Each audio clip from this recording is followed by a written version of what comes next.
Tribuna Histórica, programa institucional de la Academia de Historia de Palmira, para conocer y rescatar la memoria histórica y el patrimonio cultural de la Villa Las Palmas, con identidad y sentido de pertenencia. Palmira, ciudad de conocimiento. Directora Claudia Pérez Garzón. Presentadores académicos Estela Vallejo Cifuentes y Arnovio Díaz Ospina.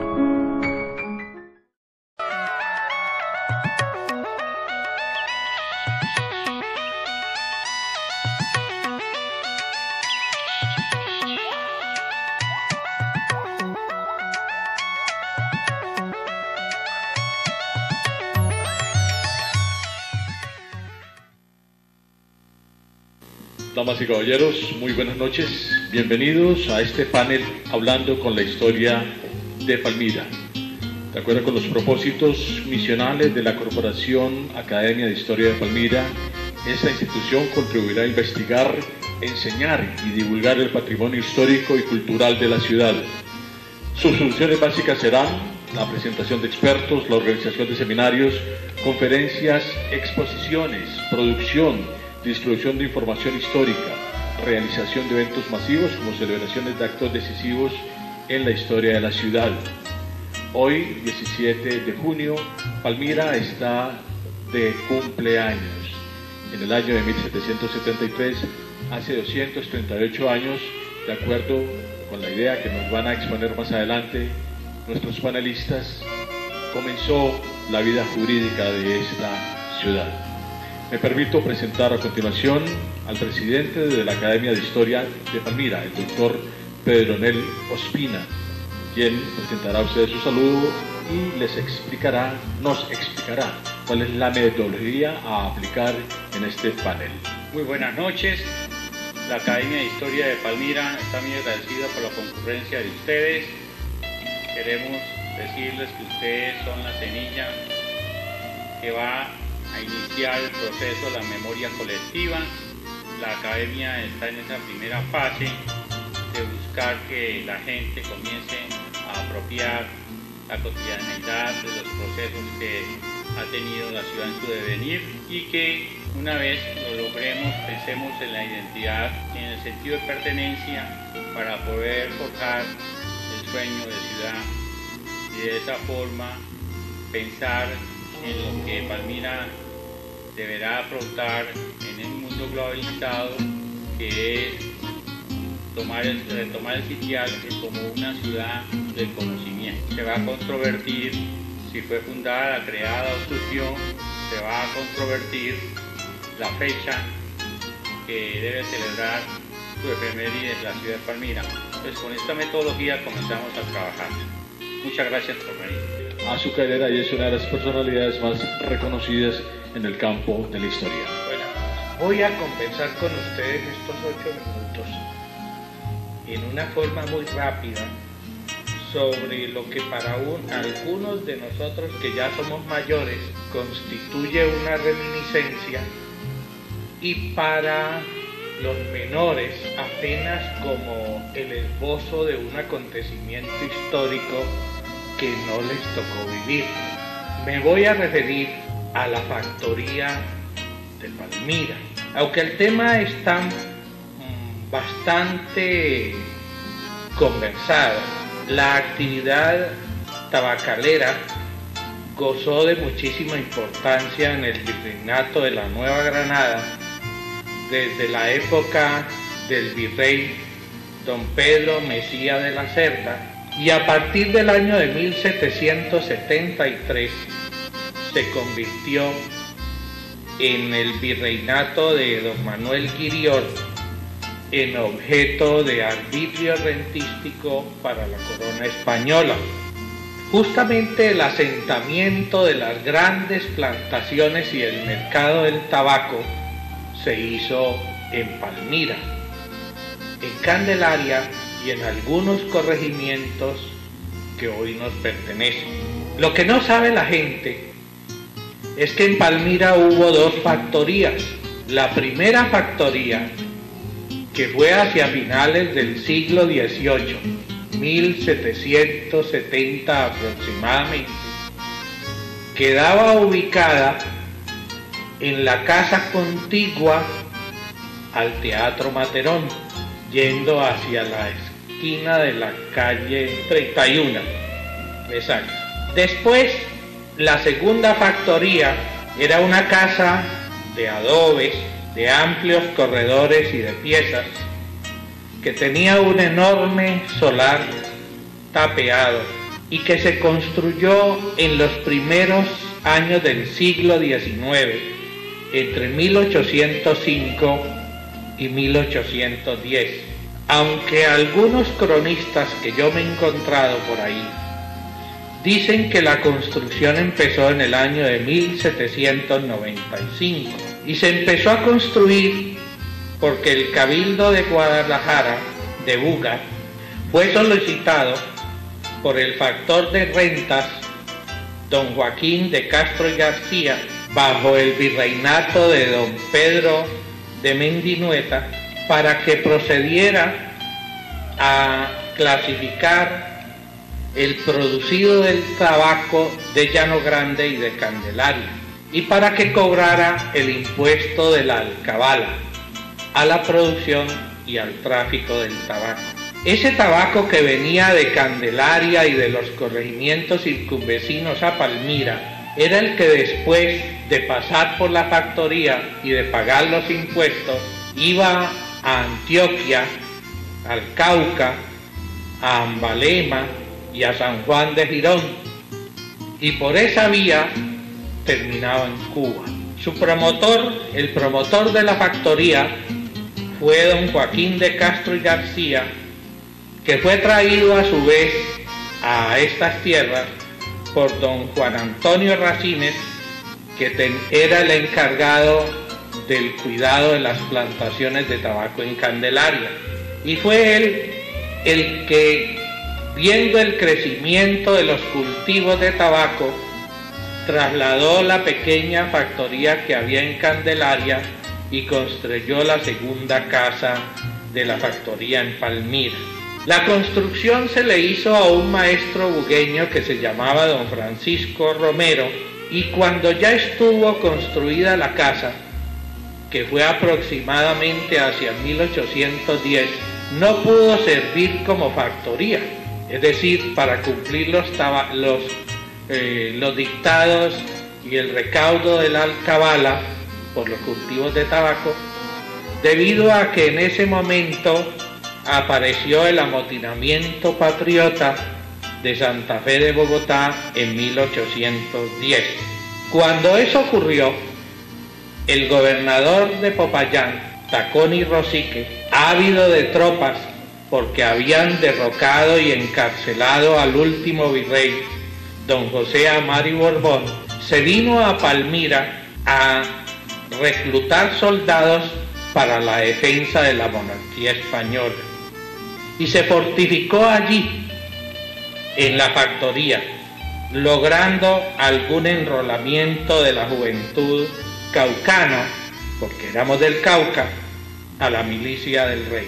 La reacción en Bogotá, en Santa Fe, fue inmediata y se comisionó al coronel Antonio Baraya, luego general, para que viniera por todas las montañas del Quindío y de Cartago, reuniendo la soldadesca patriota para penetrar en la provincia de Popayán, hasta las ciudades de Popayán, en persecución del gobernador Tacón y Rosique, a fin de erradicar el dominio realista en la provincia.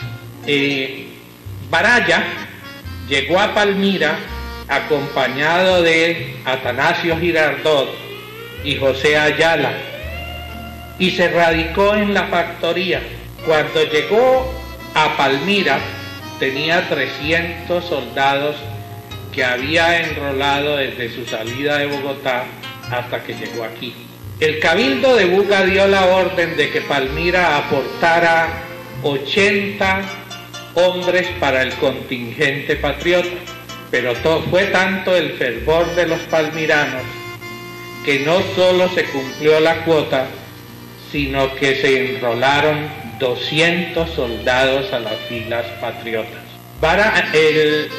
El coronel Baraya llegó a Palmira el 22 de febrero de 1811 y partió hacia el sur con un contingente adicional de 1000 hombres aproximadamente y se enrumbó hacia el Cauca, encontrándose con las tropas de Tacón y Rosique en la primera batalla por la independencia de Colombia, que fue el 28 de marzo de 1811 y que se conoce como la batalla del Bajo Palacé. Así que la primera batalla del Bajo Palacé fue librada por los palmiranos y estuvimos presentes en esa gesta emancipadora. Y ahí perdimos importantísimos hombres que son hoy héroes de la patria. Pero sigamos, la factoría que había sido reservada para la alcabala del tabaco no pudo cumplir ese propósito y durante 1810 y 1820 estuvo indistintamente, según el avance o retroceso de las tropas, en manos patriotas o en manos realistas, siempre bastión militar. De ahí salió José María Cabal para librar la batalla del Palo. De ahí salieron las tropas nuestras para la batalla de San Juanito en las inmediaciones de Buga, y de ahí salieron los soldados que le dieron muerte al último gobernador realista, coronel Pedro Domínguez.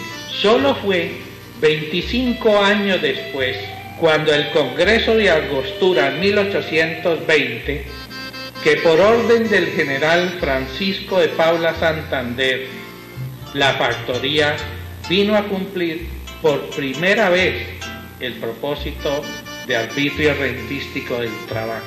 No les había dicho, los que son mayores como yo lo sabemos, los jóvenes no, que la factoría funcionó en la carrera séptima con calle 15, esa era la antigua nomenclatura, lo que hoy es la carrera 28 con calle 33, exactamente diagonal a este edificio, y formó parte de la hacienda Loreto, y sus terrenos, los de esa construcción esquinera, los regaló don Pedro Sánchez de Hoyos. En 1848, José Hilario López acabó el arbitrio rentístico y entonces la casa perdió su finalidad y se volvió una casa en inminente estado de ruina. Allí fue inquilinato, carpintería, cigarrería, zapatería. Allí estuvieron acróbatas, equitadores, domadores de fieras, etc., mientras la casa se caía. Tanto fue la ruina que la nación la sacó a subasta por 2.000 pesos y nadie la compró. Después, en 1866, un distinguido hombre cívico de Popayán, don Miguel Ángel Escarpeta, presentó un proyecto de ley para que la nación le donara al municipio de Palmira la edificación de la factoría a condición de que la dedicara a la instrucción pública. La donación se hizo y el Consejo Municipal de Palmira, el Cabildo entonces, por acuerdo número 5 del 4 de octubre de 1866, aceptó la donación. ¿Qué vino después? Ya siendo destinada la casa a plantel educativo, en esa casa funcionó el primer colegio público de Palmira, que se llamaba el Colegio de la Libertad, que fue fundado en el año de 1868, el día 8 de febrero de ese año. Ahí se abrieron las puertas para la juventud de Palmira. Sobre el costado de la carrera 28 quedaban las aulas de primaria y sobre el costado oriental de la casa quedaban los salones de 25 alumnos que hacían secundaria. Ese día hubo 13 discursos en la inauguración. Entre 1868 y 1894, la factoría como establecimiento educativo estuvo a cargo del Estado.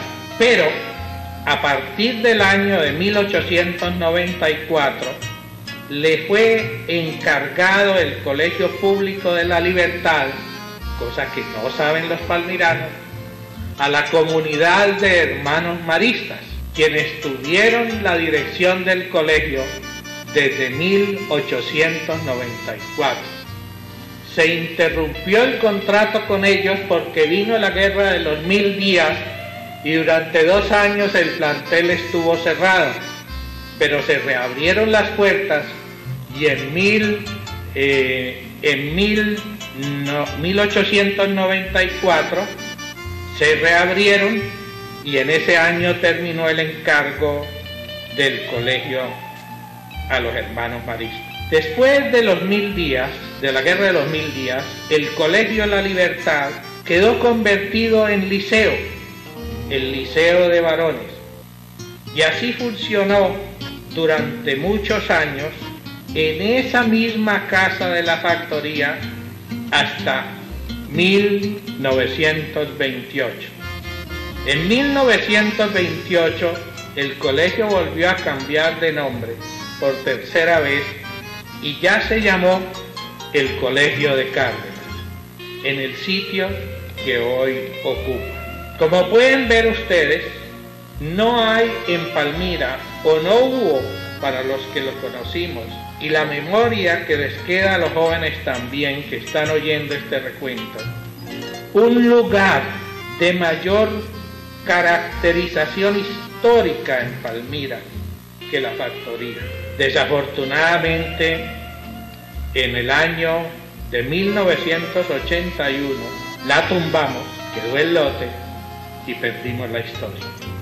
Bueno, muchas gracias.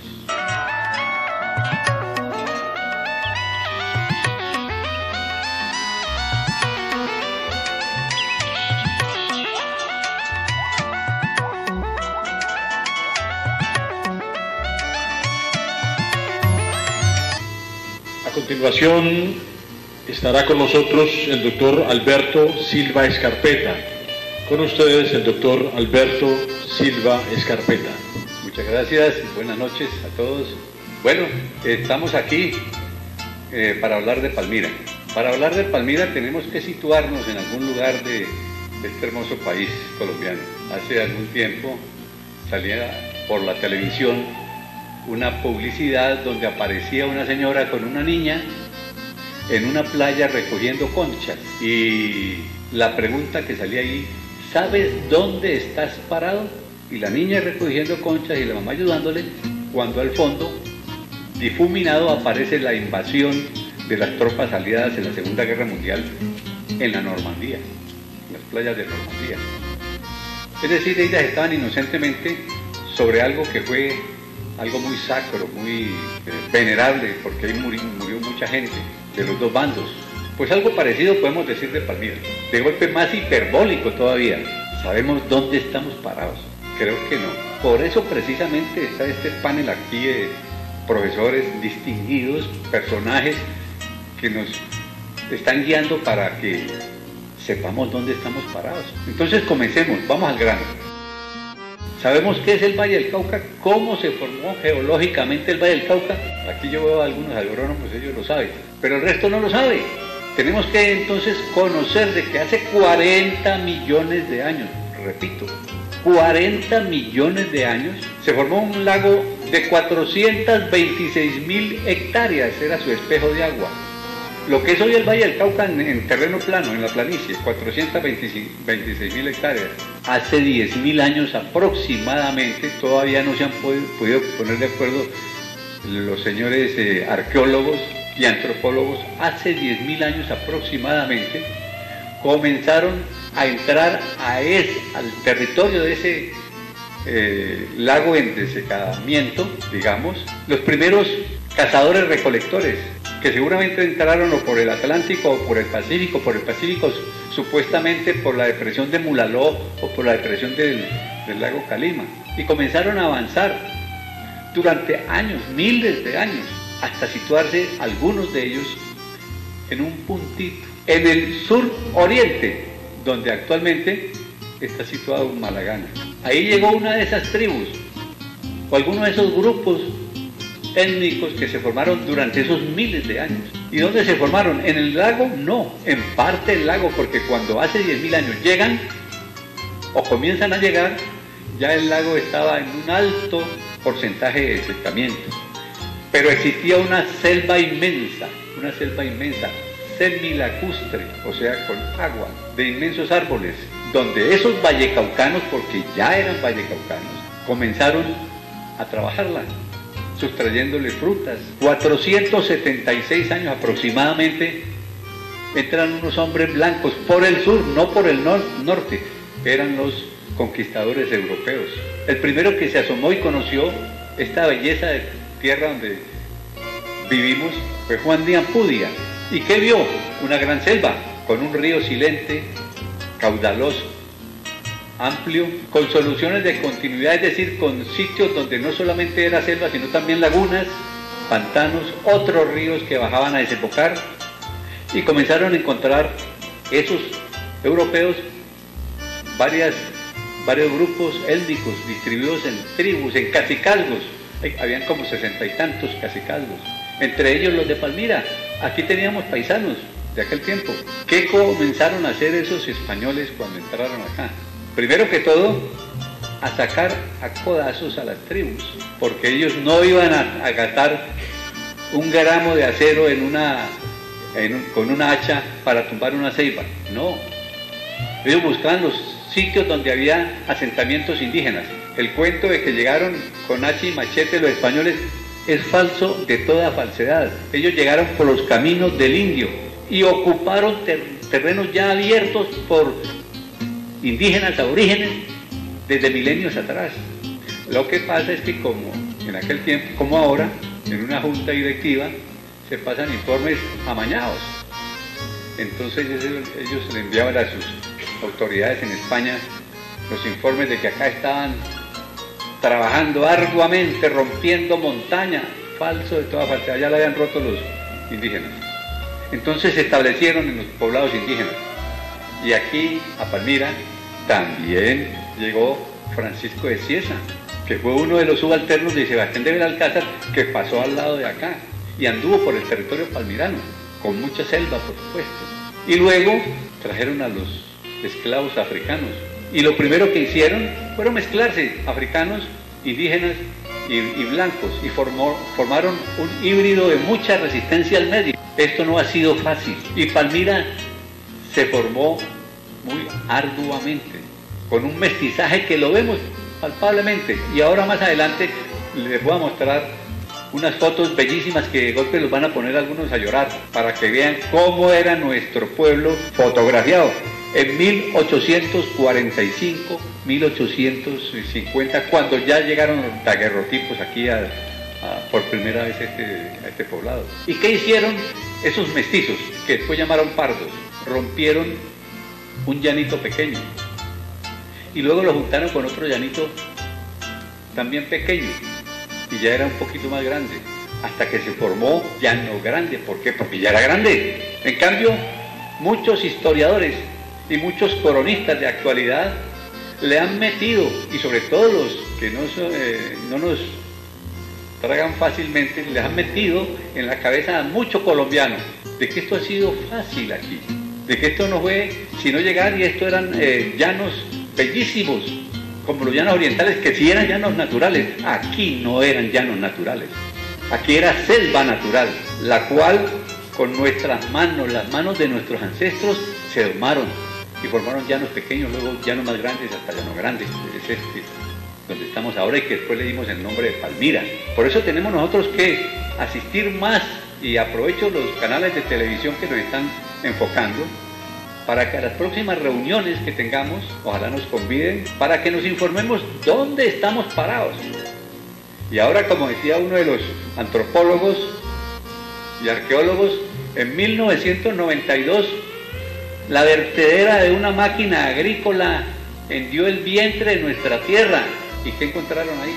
Una cantidad de calaveras con oro que los despertaron de siglos de oscuridad, y con el brillo del sol se encandilaron esas calaveras y llegaron manos de raponeros a llevarse eso por ignorancia, pero fue raponeado. Infortunadamente no tuvimos en ese momento la autoridad que ya más o menos ahora tenemos, ni teníamos los suficientes arqueólogos y antropólogos que hubieran defendido ese tesoro de mala gana, ese puntico de algunos de los cacicaldos que hubo 2000 años antes de estos 2 milenios que estamos viviendo.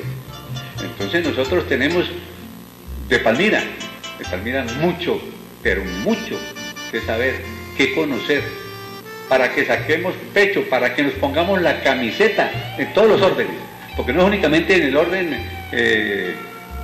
deportivo, que la catedral más alta, que esto, aquello, no, es que nosotros tenemos cultura de antes de milenios atrás y de ahora.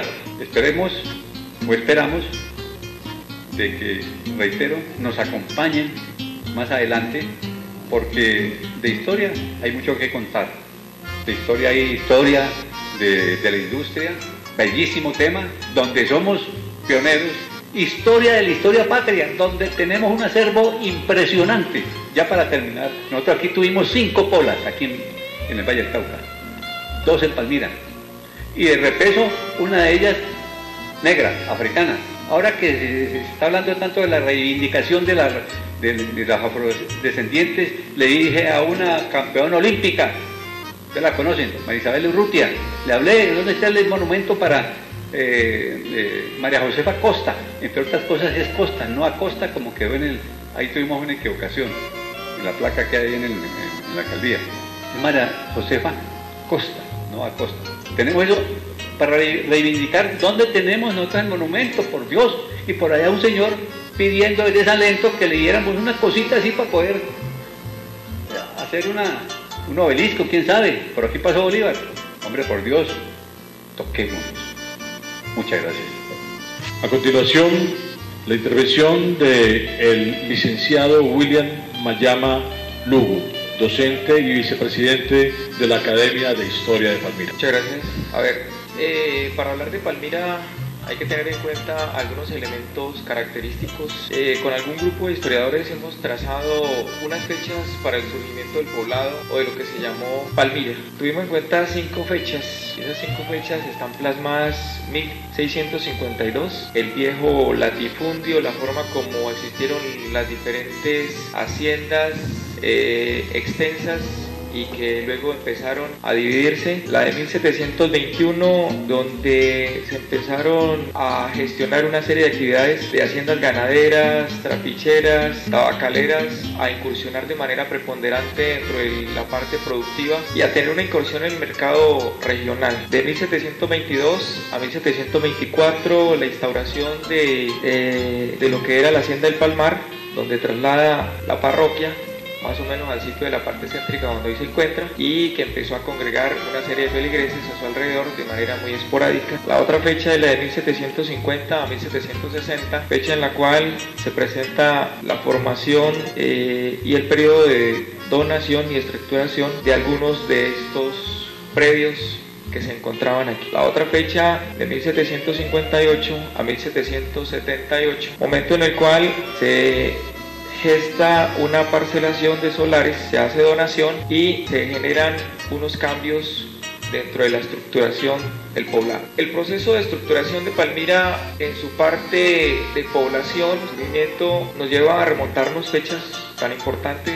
Ahora Alberto Silva hacía algunas intervenciones, al igual que Rodrigo Becerra, mostraban algunos elementos característicos de la preponderancia en el proceso de libertad, y para nosotros de pronto no es un secreto mencionar la gran importancia que se tuvo con la sublevación de los pardos, movimiento anterior al movimiento de los comuneros, 1778, donde ese grupo de personas que habían sido encargadas para que realizaran o terminaran la construcción que iba de Cartago hacia la parte del Chocó, donde significaba el establecimiento y la ampliación de las rutas auríferas, y esto les asignaba unas responsabilidades. ¿Por qué les estaban asignando responsabilidades directamente por la parte de la corona española? Porque ellos estaban suministrando ganado, estaban suministrando los panes de azúcar, suministraban de igual manera el tabaco y suministraban aguardiente. ¿Por qué aguardiente y tabaco para estas zonas? Porque era el elemento vital para que la fuerza de trabajo, los esclavos tuvieran o respondieran con sus exigencias.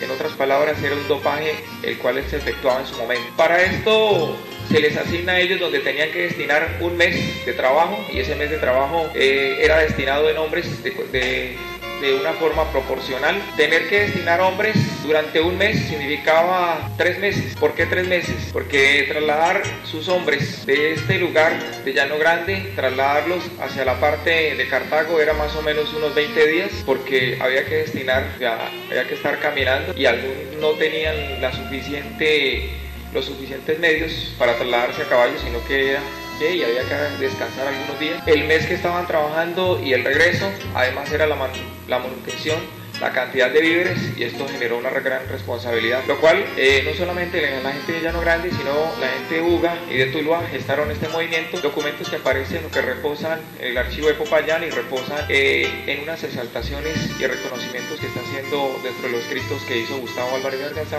en uno de sus libros, donde retoma parte de esta investigación y la gesta que se efectuó en su momento. Este movimiento fue repelido por las autoridades de Popayán. Se tuvo que recurrir a Popayán, se tuvo que recurrir a las tropas de Buga y de Cali. Difícilmente se pudo contener hasta que llegó un periodo de negociación. La negociación se fue hasta Santa Fe, Bogotá, y el virrey autorizó que esta medida se echara para atrás y fue negociada. Entonces, parte de este proceso. ¿Por qué retomo 1778? Porque es el reconocimiento a la forma como participó la gente y como un caserío, porque se mencionaba el caserío y el poblado de Llano Grande, en la importancia que había tenido. De aquí en adelante, o aquí hacia atrás, viene una distribución de tierras que se efectuó en 1758 por parte del señor Gregorio Sáenz Rengifo, que en su momento era comisario del Santo Oficio y que realizaba estas prácticas. Él había comprado las tierras hacia 1742 a Francisco Cobo de Navarrete, predios que Francisco Cobo de Navarrete los había adquirido a Pedro Molano hacia 1714, y esto formaba parte del globo de la hacienda del país. Esa donación la instauró porque hacia 1758 se presentó, o infortunadamente se presentó, un temblor, y esto destruyó lo que se había construido como la famosa iglesia o esa parroquia que estaba albergando a los pobladores, y que para su momento que se instaura 1722 tenía 122 feligreses, y esos feligreses se responsabilizaron a mantener día y noche prendida una llama que iluminara la esfinge de la pintura que se tenía en su momento de la Virgen de Nuestra Señora del Rosario del Palmar, que era la parte más representativa. De allí empieza a hacerse algunas divisiones o algunas ventas. Para ello se tuvo que recurrir, esa donación se tiene que recurrir a una autorización que viniera de parte de Popayán, donde hacia 1770 el gobernador Diego Antonio Nieto asiste aquí y autoriza para que se efectúe ese loteo, teniendo en cuenta ese tipo de otorgación o de articulaciones. Para ese momento se genera ese loteo donde aparece Mario Arias, Bernardo Barona, María Bejarano, Domingo Candela, Nicolás Díaz, Francisco Clavijo, Jorge Domínguez, Jorge Escobar, Feliciano González, José González, Baltasar. Eso por mencionar algunos de los que compraron los predios que se había generado, que se estaban distribuyendo. Aparece la distribución dentro del archivo de Popayán de cómo se efectuó y de qué manera se estableció. El gobernador Diego Antonio Nieto establece las bases para que se construya ese acueducto, para que se construya y se haga el trazado de vías, para que se construya la cárcel, para que se dé el espacio a la plaza principal.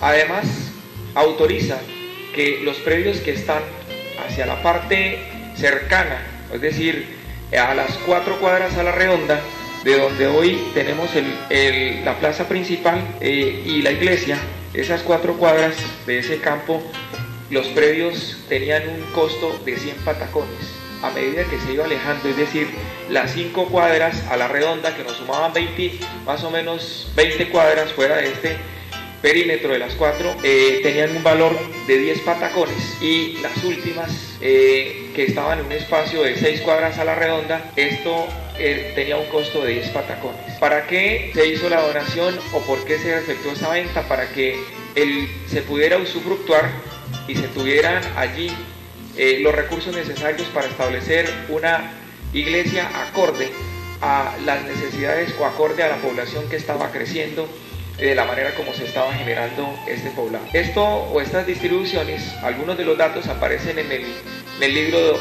de Gustavo Arboleda, y otros aparecen en el libro de Tascón. Otra de la parte divisoria se presenta en el archivo de Cali, de la forma como se efectuó el loteo y la distribución de esta parte. Muchísimas gracias. Que tengan.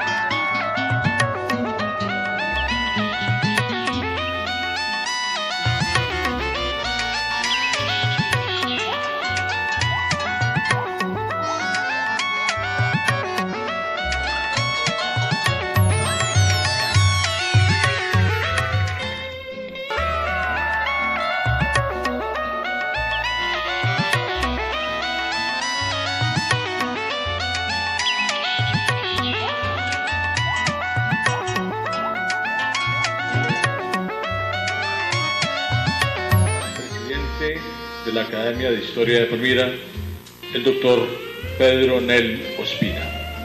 Voy a complementar la exposición que tenía preparada con parte de la que debería de complementar, que era la historiadora doctora Samira Díaz López, que iba a tratar sobre los grupos autóctonos y las haciendas que existían en este territorio. Para entrar al reconocimiento, la formación ya de Palmira como villa y capital de provincia. Don Francisco Pizarro se encontraba en el Perú y mandó a su hombre de confianza, don Sebastián de Belalcázar, para que fundara la ciudad de Quito, y posteriormente de ahí lo envió para que subiera por estos territorios y fundara unas ciudades, entre las cuales fundó a Cali y a Popayán en 1536.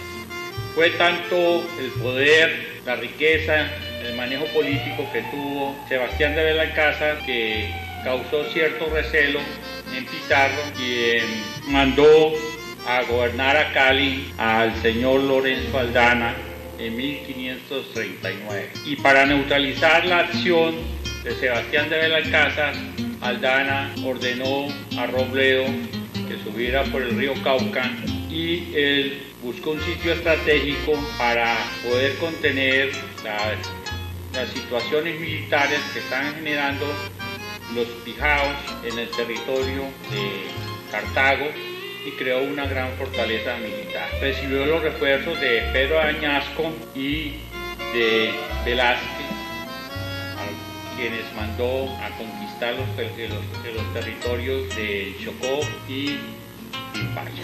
Don Sebastián de Belalcázar tiene el gran reconocimiento de que trajo la caña de azúcar a Yumbo, a la estancia, pero este cultivo no prosperó en esa clase de suelos, y lo trajeron aquí al territorio de Palmira. Por eso, desde un principio, este territorio comenzó a trabajar con las haciendas. Las haciendas que se generaron aquí llegaron a crear una economía autárquica, es decir, que muy pronto en el territorio nuestro se encontraron las condiciones para poder satisfacer las necesidades básicas de la época. Y por eso ya en el año 1546 aparecen las dos primeras mercedes de tierras en el nuevo reino de Granada, aquí en este territorio,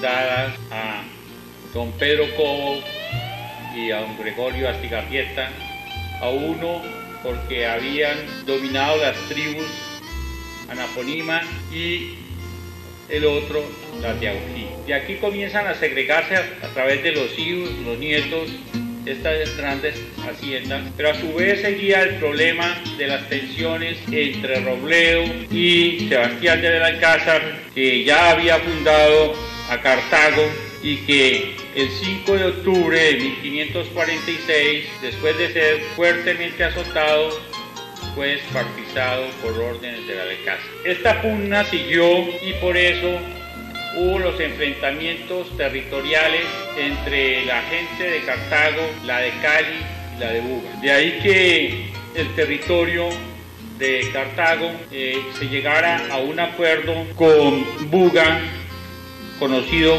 como la Concordia de Ocache, y en ella se delimitó el territorio. Posteriormente lo hicieron también con Cali y con Cartago, pero estos pactos por Cartago no fueron atendidos y Cali en principio aceptó por serle favorable a sus intereses. Por eso nosotros quedamos siempre en el medio, porque se decía que eran a 150 leguas de un territorio, pero resulta que a Buga lo habían fundado en una zona alta de la cordillera, y al ir a medir, cuando se presentó el litigio de tierras, pues ya se había bajado al lado del río Las Piedras al lugar que tiene actualmente. En estos términos, las haciendas de nuestro territorio se volvieron supremamente rentísticas por la producción de mieles y de alcoholes, los cuales ya eran exportados por Buenaventura y eran llevados hasta Quito posteriormente por los padres jesuitas, que eran propietarios de la hacienda real que les había donado el señor Pedro de Arias, de parte de la hacienda La Concepción. Dentro de este manejo económico-político hay que destacar tres aspectos: que los pueblos en esta región, los españoles los organizaron por cabildos, que había sido el sistema político que ellos habían utilizado para enfrentar a los moros en España. Y segundo, era que la gente que vivía o era propietaria en esta región figuraban como propiedades en los poblados, pero todas sus actividades y la mayor parte del tiempo la pasaban en las haciendas. De ahí que familias como la de José María Cabal, que Buga reclama su paternidad, pues él permaneció siempre aquí en la hacienda El Alizal, porque era el sitio de producción donde vivían las familias en ese entonces. A los poblados iban cuando había fuertes amenazas y hacían lo contrario nosotros, iban a temperar al poblado y ejercían sus labores en las haciendas. Con este proceso nosotros llegamos al 5 de diciembre de 1813, cuando en la factoría don Pedro Simón Cárdenas declara la autonomía de España y lo hace también de Cali y Buga. Él cita a todo el pueblo por el bando y a la gente se la constriñe a que el que no concurra a esta convocatoria tendrá una multa de 20 patacones. Ahí él nombra un cabildo, unas autoridades municipales y sobre todo cambia el nombre del territorio. Pues inicialmente nosotros fuimos conocidos desde 1541, como aparece en el Archivo de Indias en Sevilla, con el nombre de San Jerónimo de los Ingenios. Posteriormente tomamos el nombre de Llano Grande con doña María Luisa de la Espada, y el 5 de diciembre de 1813 tomamos el nombre de Palmira, sobre el cual hay tres versiones muy fuertes. La primera es la obra de El Conde Volney, una obra de teatro que narra el esplendor de la ciudad siria de Palmira, que fue creada por el rey Salomón y cuyo gobernante era el rey Tamo, esposo de la reina Zenobia, que fue la gran aliada de los romanos, pero que cuando entró en dificultades con ellos fue atacada, y algunos dicen que ella fue capturada y llevada a Roma, otros dicen que fue asesinada por el ejército romano. También existe la tesis de que el nombre de Palmira se debe a la hacienda de Malagana del Palmar, donde encontraron la vitela que traerían posteriormente en procesión el padre Francisco Varona con la imagen de Nuestra Señora del Rosario del Palmar, y que este nombre lo tomó del dialéctico al castellanizarlo, de Palmir, que era palmera, y al castellanizarlo dijeron que era Palmira. Es importante destacar que en estos procesos previos teníamos siempre la disputa entre Cali y Buga, porque nuestras haciendas eran supremamente productivas y estaban pagando el impuesto del diezmo, que era lo que quería siempre llevar a su erario, a su fisco, Cali y Buga. De ahí que se creó una gran contradicción durante muchos años, porque la gente veía que los impuestos se los estaban llevando y que aquí no había una retribución en obras. Entonces eso creó gran inconformidad y fue alimentando el espíritu separatista y autonómico. Por esa razón no hubo mayor resistencia en la dirigencia cuando se propuso la autonomía por el señor Cárdenas. Después de 1813 entramos en un periodo que prácticamente en el cual nos mantuvimos con las costumbres españolas, pero que fue abruptamente cortado hacia